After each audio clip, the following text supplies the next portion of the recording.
Assalamualaikum warahmatullahi wabarakatuh.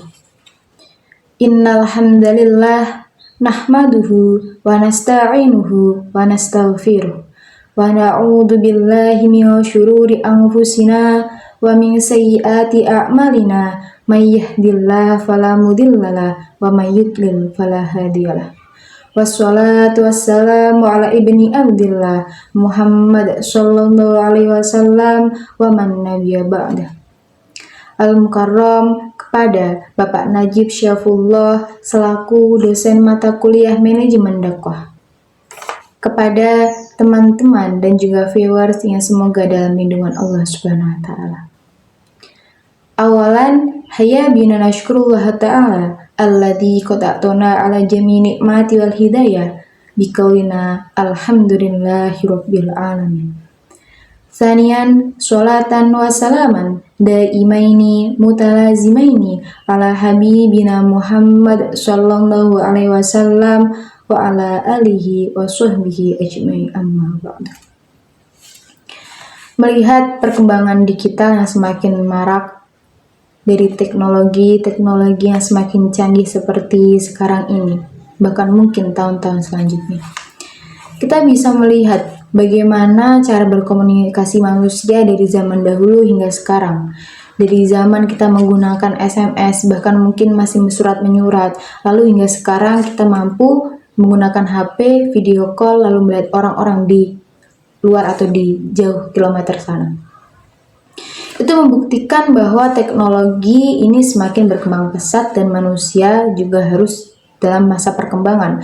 Karena jika tidak, akan ada kata no lab atau orang-orang yang tertinggal zaman. Namun, bagaimana dampak dari teknologi ini? Pastinya ada dampak positif juga negatif dari perkembangan zaman ini. Terutama dalam cara berkomunikasi. Media sosial menyediakan banyak platform seperti Instagram, TikTok, Twitter, Facebook, WA, dan segala macam. Di situ manusia bisa saling berkomunikasi walaupun tidak kenal. Dulu kita hanya bisa berkomunikasi dengan orang-orang yang kenal. Kita nge-save atau nge-save nomornya dulu, lalu kita SMS ke orangnya gitu kan. Nah, sekarang dengan media sosial yang semakin banyak dan marak ini, kita bisa komentar di platform orang lain atau di akun orang lain tanpa harus mengenal orang tersebut. Misal kita melihat orang nih buat video, terus bagus masakannya gitu kan. Kita komen, wah bagus banget, estetik banget gitu. Tapi ada juga, bahkan banyak sekali orang-orang di dunia ini yang menggunakan ketikan jarinya untuk menyindir, untuk menghina orang-orang lain. Nah, saya di sini akan membahas tentang cara menjaga lisan, perspektif Islam dan psikologis. Lisan menurut Islam itu merupakan cerminan iman dari seseorang. Ketika orang itu beriman, ketika orang itu menanamkan di hati dia rasa takut kepada Allah, maka output atau sesuatu yang dikeluarkan dari ia pastilah bagus. Ia akan berbicara dengan baik, ia akan mengeluarkan kata-kata yang baik gitu. Rasulullah SAW bersabda, "Man amana billahi wal yawmil akhir falyakul khair aw liyasmut." Bahwasanya siapa orang yang beriman kepada Allah dan hari akhir, maka berucaplah dengan baik atau lebih baiknya diam. Allah Subhanahu wa taala juga berfirman dalam Al-Qur'an, "Ma yalfit min qaulin illa ladaihi raqibun atidun." Itu jelas bahwasanya orang-orang beriman, orang-orang yang takut taat kepada Allah, mereka akan berpikir dahulu sebelum berbicara. Mereka akan mengeluarkan kata-kata yang baik karena mereka percaya bahwasanya segala sesuatu yang mereka ucapkan itu akan dicatat oleh malaikat raqib dan malaikat atid. Sedangkan menurut psikolog, lisan itu merupakan salah satu faktor terbanyak yang mempengaruhi kesehatan mental. Karena ketika kita berbicara sesuatu yang tidak mengenakan, itu bahkan bisa merusak mental orang lain. Seperti halnya anak kecil dari bayi yang dididik dengan kekerasan, atau misal dia, maaf, dari kecil dibilang misal dia salah, gimana sih kamu, bodoh banget gitu. Nah lalu dari kecil yang sudah terbiasa dengan kekerasan tersebut, dia akan tumbuh menjadi anak yang tidak percaya diri karena dia merasa, wah aku dari kecil udah dibilang bodoh sama orang tua. Beda dengan anak-anak yang dari kecil sudah diberitahu, misal dia gagal atau dia salah, tidak apa-apa salah, nanti kamu bisa membenarkannya lagi atau bisa berusaha untuk benar lagi. Gak apa-apa gagal, nanti kamu bisa berusaha lagi. Maka dia akan tumbuh menjadi anak yang percaya diri, dia akan tumbuh menjadi anak yang, oh nggak apa-apa gagal nih, gagal itu bukan akhir dari perjalanan, tapi merupakan awal dari aku harus memulai dan berhasil lagi. Nah, dalam psikologi juga dikatakan bahwa lisan itu merupakan penyambung relasi yang paling baik. Karena ketika seorang misal ketemu pertama dengan orang lain gitu kan, dia pasti ketika dia bertutur kata yang baik, memberikan output yang baik kepada orang lain, maka orang lain itu pasti akan senang bertemu dengan dia.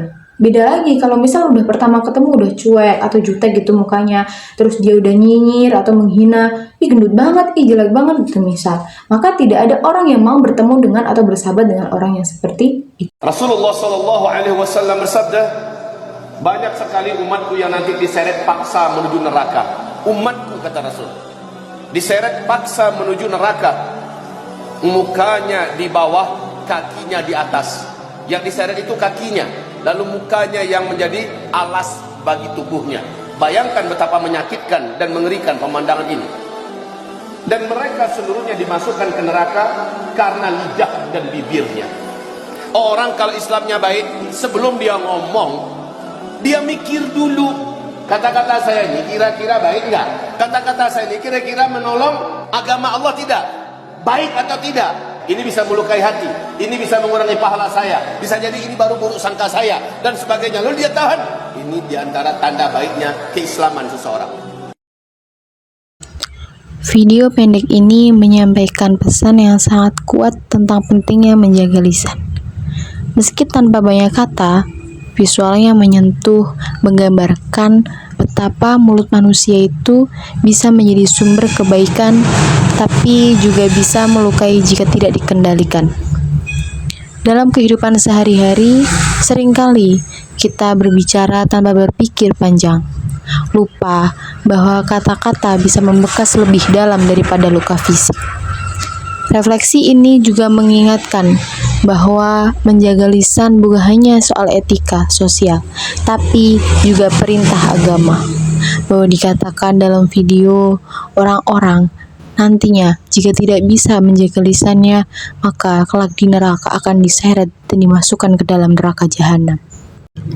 Dari sisi psikologi, ucapan yang negatif seperti gosip, fitnah, atau caci maki tidak hanya menyakiti orang lain, tapi juga mencerminkan kondisi mental seseorang. Psikologi kognitif menyebutkan bahwa apa yang kita ucapkan seringkali mencerminkan isi pikiran dan emosi kita.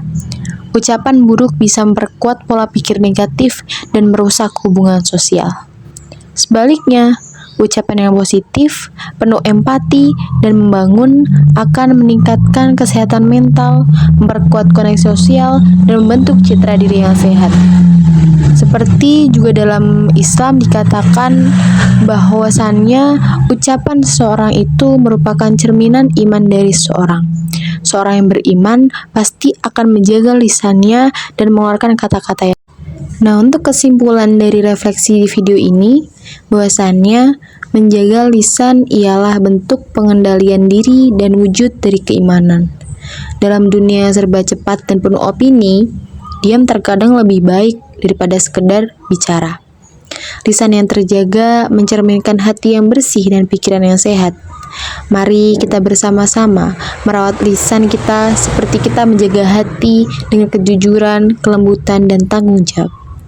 Nah, untuk selanjutnya kita akan membahas tentang solusi menjaga lisan dari perspektif Islam dan psikolog. Lalu, bagaimana solusi yang ditawarkan oleh Islam dan psikolog untuk menjaga lisan? Ada beberapa solusi. Yang pertama adalah berpikir dahulu sebelum berbicara. Di mana-mana itu, mungkin di dalam ajaran Islam, di sekolah juga dikatakan bahwa harus berpikir dahulu sebelum berbicara. Karena dampak dari berbicara itu benar-benar memberikan dampak yang sangat terlihat gitu bagi kesehatan mental orang lain atau bagi orang lain. Kita berbicara agak konotasinya mungkin bagi kita candaan. Misal, "Ih, kamu kok gendut banget sih?" misal gitu. Nah, itu bisa membuat orang lain terluka gitu. Karena kita mikirnya, "Oh, ya udah aku bercanda doang." Tapi ternyata dia udah melakukan nge-gym misal atau olahraga yang ekstrim, lalu dia sudah diet, ternyata dia tidak turun-turun berat badan. Nah, itu bisa membuat orang lain stres, bahkan bisa memicu penyakit bagi orang lain. Jadi kita harus berhati-hati dalam berbicara. Yang kedua ialah empati. Kita harus melatih empati yang lebih kepada sesama manusia. Kira-kira kalau orang itu bicara sama aku kayak gini, aku sakit hati nggak ya gitu. Yang ketiga adalah berzikir. Orang muslim ketika kita memberikan input kepada diri kita sendiri, memberikan input kepada hati kita dengan kata-kata yang baik, dengan zikir dan mengingat kepada Allah, maka output yang kita keluarkan juga pasti akan baik. Yang keempat adalah menerapkan mindfulness, atau kita fokus ketika berbicara. Kita tuh sadar ketika membicarakan seperti itu. Jadi kira-kira kalau kita sadar, kita pasti juga akan, oh ini aku sakit hati kalau dibilang kayak gini. Jadi kesimpulannya dari uswatun hasanah kita sendiri, Rasulullah telah mencontohkan bagaimana beliau menghormati orang tua, juga menyayangi anak kecil. Itu bisa kita terapkan kepada diri kita sendiri, bahwasannya anak kecil itu bukan yang bisa diinjak-injak bahasanya, bukan yang bisa hina-hina oleh kita, tapi harus kita sayangi, harus kita beri teladan yang baik, contoh yang baik kepada mereka. Juga kepada orang tua ketika mereka salah, ketika mereka mungkin tidak tahu hal-hal yang sifatnya mungkin sudah berkembang, entah parenting dan segala macam, bukan kita mengecam orang tua kita, bukan kita dengan gimana sih bu nggak tahu, tapi dengan kita cara ngomong, bu sekarang tuh seperti ini gitu. Sebelum akhir, kebaikan yang kita lakukan sekecil apapun itu tidak akan sia-sia, walaupun hanya satu kata yang menenangkan hati. Akhir kata dari saya, wabillahi taufiq wal hidayah. Wassalamualaikum warahmatullahi wabarakatuh.